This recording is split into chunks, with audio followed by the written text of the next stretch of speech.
तो फाइनली दोस्तों नए लुक में खेसारी लाल यादव अभी दिखाई दिए हैं। ये लुक में आप लोगों को खेसारी लाल यादव का ये लुक दिखाई दे रहा है, लेकिन अभी एक वीडियो निकल कर आया है।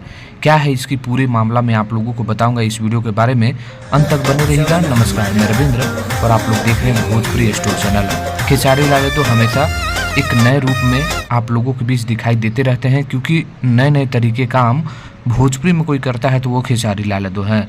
और उसके बाद एक फ़ोटो आया था जो आप लोग खेसारी लाल यादव के काले चश्मे में नए लुक में देखे थे, लेकिन उसी लुक में एक नए चश्मे के साथ खेसारी लाल यादव फिर से दिखाई दिए हैं।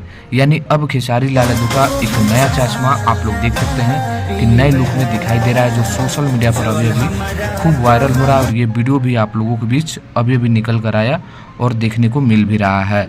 तो ये नया वीडियो कैसा लगा है ज़रूर नीचे कमेंट करिएगा। और शूटिंग भी मुझे जहाँ तक लग रहा है कि खेसारी लाल यादव कर रहे हैं। तो वीडियो को लास्ट तक देखें, उसके लिए बहुत बहुत धन्यवाद।